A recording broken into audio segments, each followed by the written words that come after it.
Hi, in this video I'm going to show you how to connect your database, which is what we made in the last video, to your Java project. So for this we need to make sure that we've got our database ready to go. I would heavily recommend that in each of the tables we've actually got some records in there.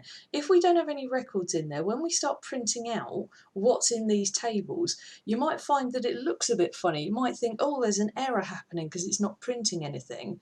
If you don't have any records, that's going to be a bit confusing. So try and make sure you've got some records in there so that when we start printing out what appears in the tables, we can double check it as to what's in here. Alright, so my database is ready to go. We made that in the last video. I'm going to click over to my projects tab. So this is where we start actually doing some Java coding here. Now there's a few things we're going to need. Alright, and I'm going to kind of show you where they are, because one of the things we need is a file that I showed you how to get in the first video. So I'm going to show you where that is and where I've saved it and how we put that in there. So what I'm going to do is I'm going to start trying to connect to my database. So the first thing I'm going to need in here is a try-catch statement. Now the reason we need a try-catch statement is because this is risky behaviour. It's risky behaviour because if this database doesn't exist, we want it to chuck us out an error rather than crashing or causing any kind of strange errors happening. Now I'm going to do catch exception E, hello E, and what I'm going to do is I'm just going to print that out so that if there is an error, I'm just printing out what that error is so that it's a bit more helpful to me later on. Alright, okay, so the next thing I'm going to need is I'm going to need to connect to my database. So I'm going to get some more space in here. So I'm going to need connection, con equals dot get connection. Alright, now this bit's a bit funny because you need three things in here. The three things you need is where your database is, what your username is, and what your password is to it. Now the first thing, where the actual database is over on your services tab. If I just make this a little bit bigger, what you need is this bit without the brackets at the end. Alright, now you can cheat to get this slightly, so we're going to do right click on it and properties, and then in here I can just click in here. Remember, I just want the first part, so I'm just going to press Control C and then close, and then in here I'm just going to paste that in. So that's where my database is. That says exactly the same thing as what is up here, and again without those brackets. Now, the next bit's going to be a bit tricky if you didn't remember your username and password. Now mine was Julie and password. Now, there's no real way of getting around at this stage having to type this in plain text. I mean, there are other ways of getting around it, but for this video we're not going to.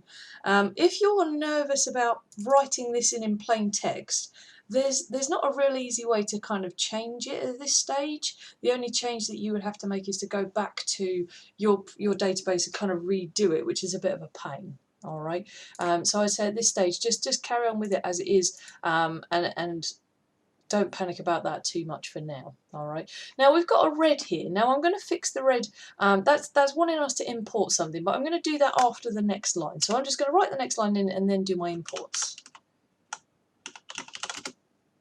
Now I'm going to use this connection and I'm going to do create statement.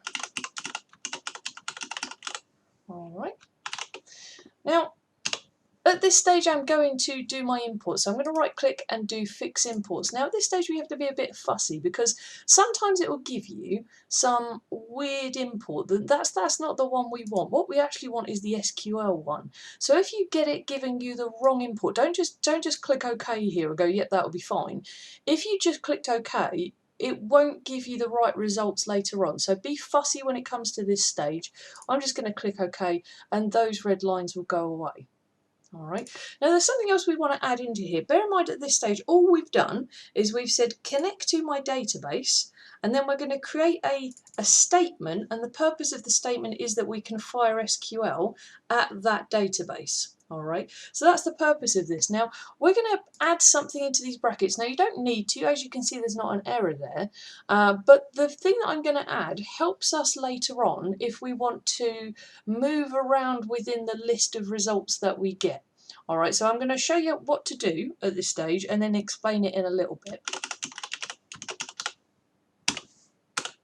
Type scroll insensitive is the one that we want, and then I'm going to do result set dot concur updatable. Alright, so what that's going to mean that we can do is that we can jump in and around inside our list. So we can get our list of results when they give it to us, and we can jump to the last record or the first record or the 7th record. Also it means that I can update this list if I wanted to.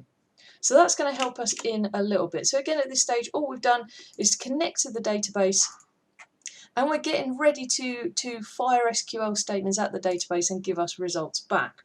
Now for this next bit, we're going to need a string, and this is actually going to be our SQL statement. So I'm going to write, now someone of my students said to me, do you have to do it in all caps, or can you do it lowercase, or can you do it in a mixture? It's your choice at this stage. With the Derby backend, you can do it all caps if you want to, you do it all lowercase if you want to, it doesn't matter. So don't panic too much about your case at this stage. If you do want to do all caps, that's not a problem. Now, this bit's a little bit interesting. So essentially what I'm going to do is I'm going to get everything from the customer table and print it out. Now, what we would be used to doing is TBL underscore and then customer, something like that, with a semicolon at the end. Now, if we did that at this stage, it's going to throw us an error because we need app dot in there. Now, app dot is because we've put it under the app part. If we put it under my username, so Julie, we wouldn't need that, but we've put it under the app part just so that everybody can have access to it. We need that app.tbl customer part. So that part is a little bit interesting.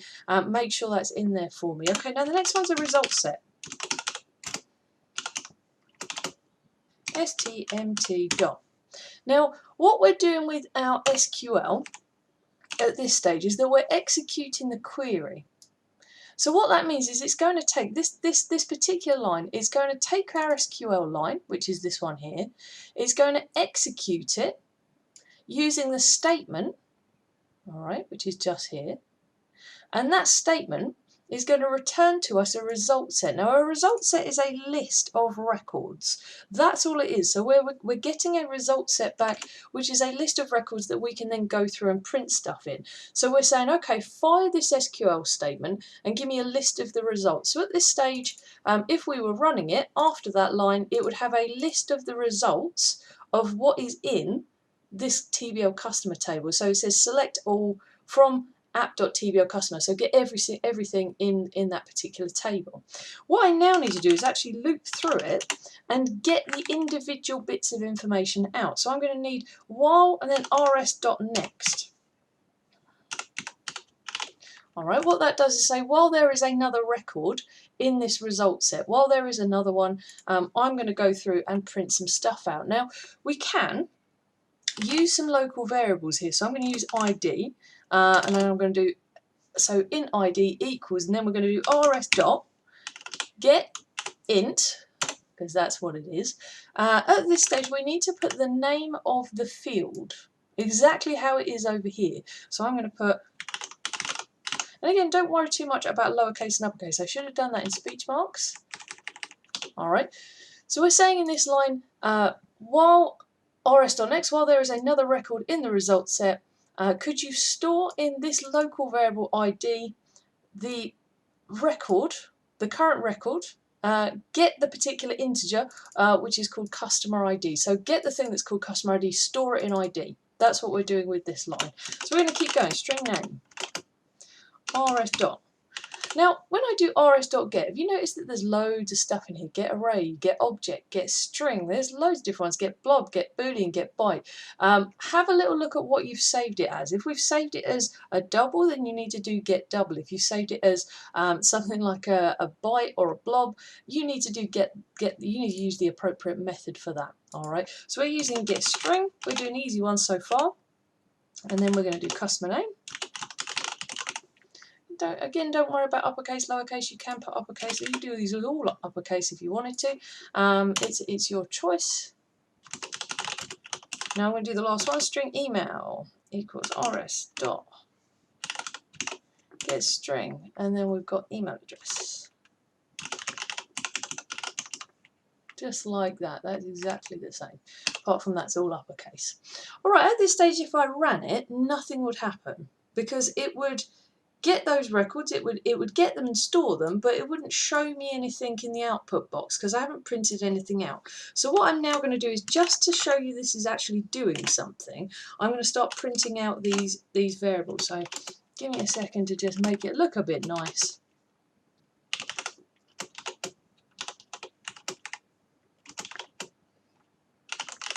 Alright, so once we've done that and I click run, we should have a problem because I've not actually showed you how to import the thing first. So now, what we're going to do is we're going to fix this. Alright, so we've got the code. The code is doing what it's supposed to be doing, but it says there's no suitable driver found.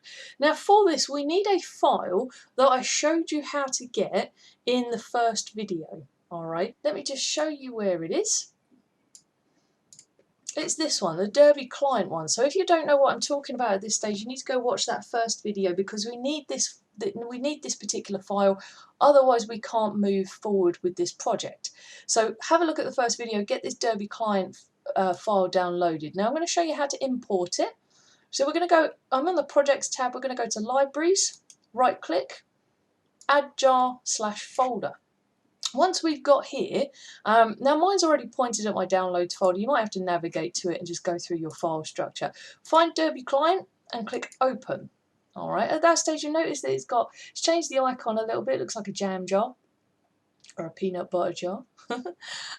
Once we've imported that, if I just click run again, boom, it works. Alright, so it shows me the information that is in my database backend. So if I wanted to kind of double check this, what I might do at this stage is I might go services and then TBL customer, and then I might just go view data. So I could go, okay, let's have a little look. That first record was 1, it was Julie, and then it was julie@gmail.com. Lovely, that matches. All right, so I might just pick a few out and just double check them. But at this stage, that is working absolutely perfectly, and that's how you do the selection part. Now, there's one bit that we haven't done. There's a bit of housekeeping that we need to do. If we don't do this housekeeping bit, I'm even going to put a comment saying housekeeping to say that we need to do this, because what we've got at the moment is that we've left out all of our connections, our result set, our statement. We've left the connection statement, the result set, those three things, we've left them open. So if we try to then have another part of our program open a connection, you're going to find that there's issues going on. Now we're only doing one thing at a time, so at the moment it doesn't cause us issues, but later on in another video I'm going to show you how to do multiple result sets at different times, and if you leave them open you're going to have issues, so we need to close them. So I'm going to do rs dot and then close. Alright, so that's the first one done. We're going to do con dot close, second one done, and the last one is stmt dot close. Alright, so those ones, that's just the housekeeping. We need to make sure that that's in there, and again you won't notice any difference in your output box, but we need to make sure that those are in there just to kind of make sure that we don't get any issues. Alright, so the next step in our progress with this project is that we need to do a few more SQL statements. Now the next one I'm going to show you how to do is a insert into statement. Now just before we do this part, if you're somebody that's thinking, oh, I'm not really good with this SQL stuff, this is kind of a little bit French to me, if you go on the internet, just type in W3 schools, so W3 schools and then SQL, there's loads of different resources here. So we're going to do insert into. If I click on insert into, it'll show you the format of what these are supposed to look like, and if you scroll down it actually gives you some nice examples. So if you are a little bit shaky with SQL, go to the W3 schools, again it's just up top, W3 schools, and type in SQL and find the different tutorials for the bit that you want, because it will show you the format of what you're supposed to be doing. Alright, so we're going to do an insert into statement, and there's some choices that we've got to make with this. I'm going to leave this bit underneath. Alright, so I'm going to leave this bit here and I'm going to put my code in here, and I'm going to try and use the same result set and things like that, so that when I've done this insert into bit, it will then print out all of the records to show me that this actual record that I add is going to be in there. All right, so the first thing we're going to do is I'm going to nick these two things. So I'm going to nick them, paste them in, and then I'm going to delete the word string and result set just from there. All right. If you're declaring a variable, you don't need to keep putting in the data type for it. So because of that, we don't need to put string in twice. We don't need to put result set in twice. It's already in there. We know what that particular thing is. All right. So we're going to go with an insert into statement here. So I'm going to go insert into. All right. And actually, just for those people that are getting irritated with my lowercase, insert into. Oh, if I could spell that, be lovely. Insert into. All right, so we're going to do app.tbl customer. All right, so insert into customer, and then we're going to do values. All right, so my next values bit, I need to give it 3 values. Now, we've got an interesting choice to make. All right, at this stage, I'm going to be lazy. I'm going to do a lazy choice. Now, I know that I've only got 3 records. I could just put 4 in here. So I'm going to do 4. And then I've got to give it a name and an email address. So the name, if it's a string, has got to have quote marks around it. So I'm going to go with, let's go with David. And then again, David at david.com. My email addresses are terrible. Okay. So the next thing we've got, so we've got insert into app.tbl customer values, and then I've got for david@david.com. All right, so that's my email address. That'll be fine. That's my insert into statement. We now need to change this bit because we're not executing a query anymore. We are, but we're doing an execute update. All right, so we're going to do execute, and then there's an update one in here. All right, so we're going to do that instead. Now that is going to give us a bit of an issue. The reason that is giving us an issue is because we don't actually need this part. All right, so if I hover over it, it says, "Ooh, incompatible types. Int cannot be converted to result set." All right, what this is actually saying is that it's going to execute the update but not give us a list back. If you think about this, we're going insert into, so put another record into this table. We don't need a list of results back, so we're just going to get rid of that. I'm going to cut that part because I'm going to need that. All right, and I'm just going to get rid of that part, paste my result set bit back in. Ooh, there we go, bit all over the houses. But there we are. All right, so now what this will do is insert this particular record, chuck it into the database, and then we're going to print them all out. So if I just click run, we've now got a 4th one. All right, so that worked really well. That's in there. The problem here comes from if I click run again.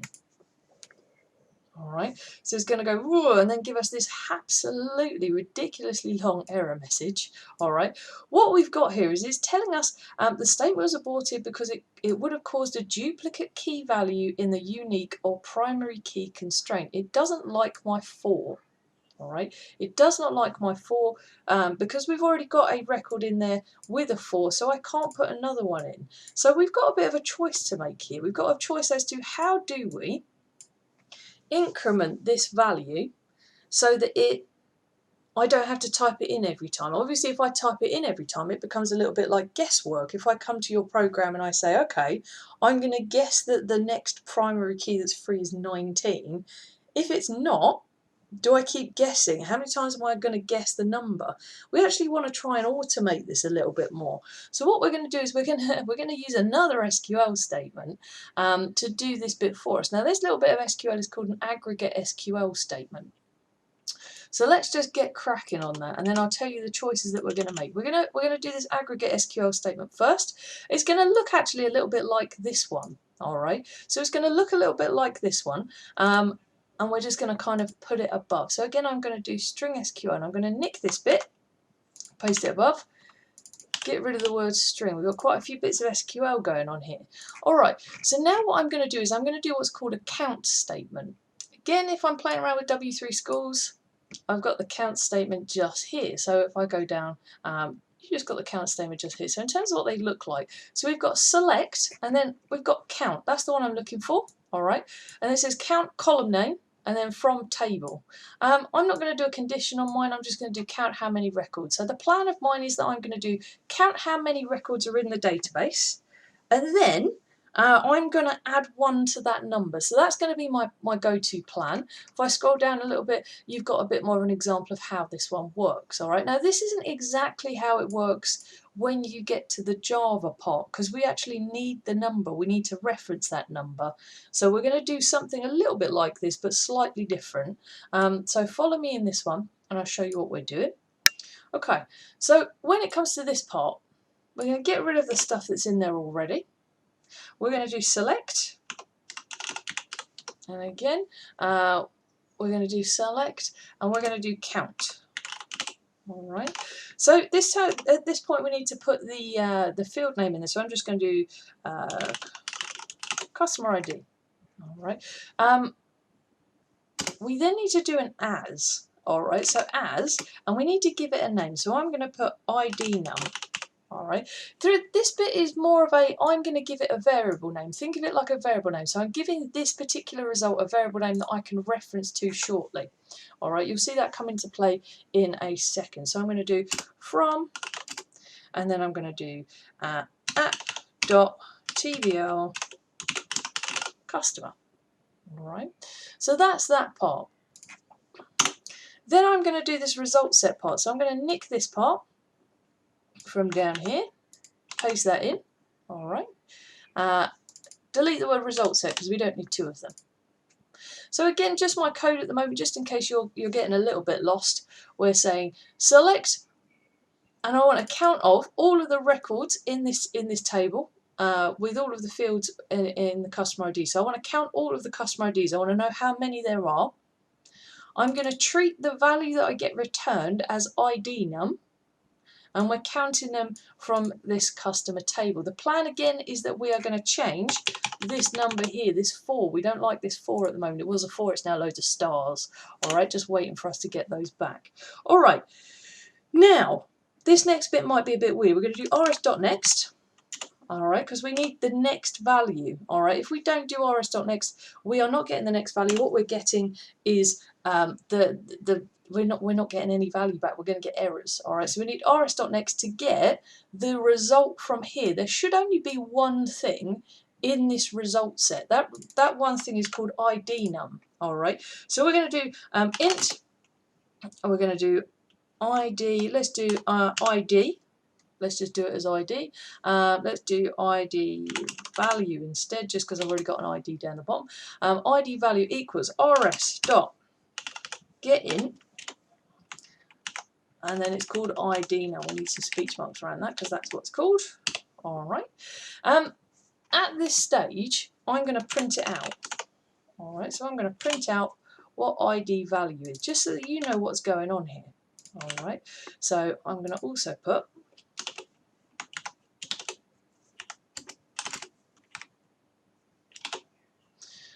okay, all right, at this stage what we need to do is we need to add 1 to this ID number. So I'm just going to do a +1, just there, copy this part.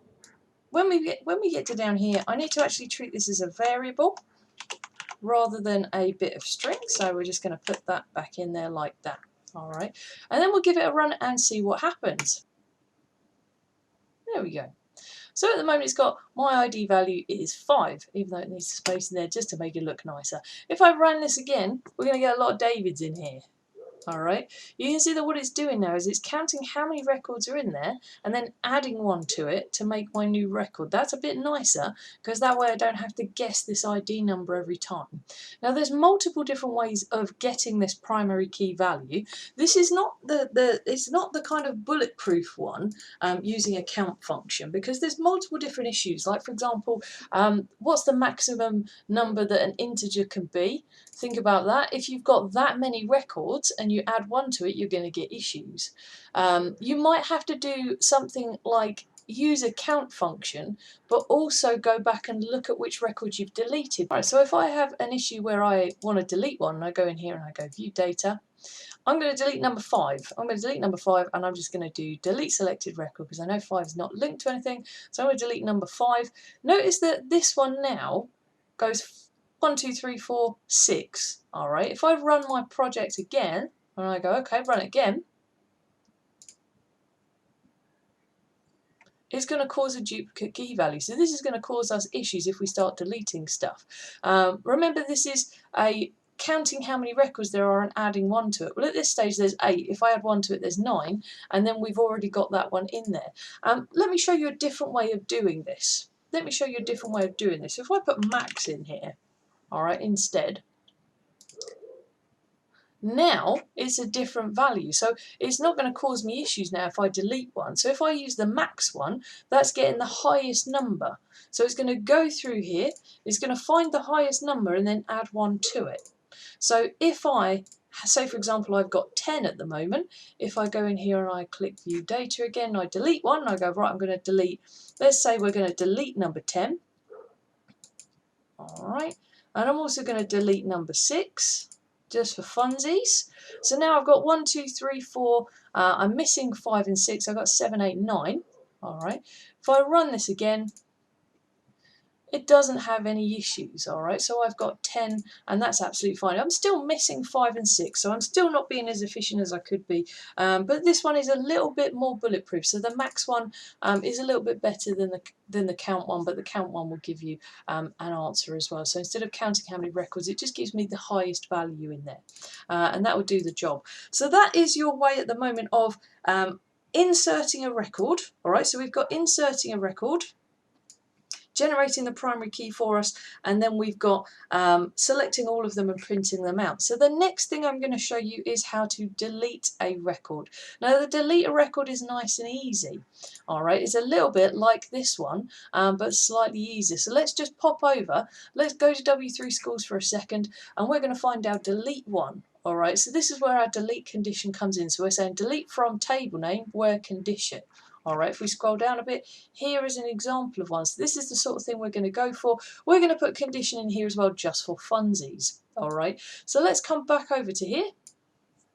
I'm going to copy and paste this bit. All right, so we've got David in there. I'm going to do delete in all of this part here.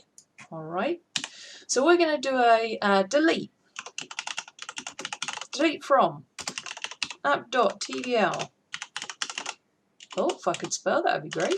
App.tvl customer, and then we've got where, and then we've got a what are we going to do as our condition. Now let's just have a little cheeky look at our data. Let's do that again, view data. So we've got loads of Davids in here. All right, now I'm going to let's delete all of the David ones, and I'm going to change this one up here to not say David anymore. So I'm going to put Joe, so that we know that that bit still works. I'm going to put Joe at joe.com.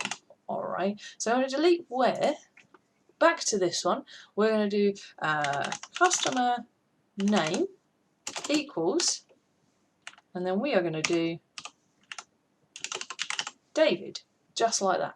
All right, just double check me. It's got capital on the beginning. Lovely. All right, so it's going to delete all of the records where the customer name is David. If we again look, we've got quite a few Davids. If we now run this, it's going to delete all of the ones that have the name David in there. Notice that I put these quotation marks around because it's a string.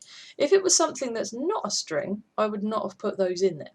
All right, so that's deleted all of the ones where the customer name is David. Now, it's deleted all of them, not just the first one. That's important to note. If you wanted just the first one, you would have had to find the ID for that particular one and then deleted where that ID equals that particular thing. Because if you haven't got some unique identifier in here and you just want to delete one record, this becomes a little bit tricky. All right, so that's it. That's connecting to your database. That's inserting.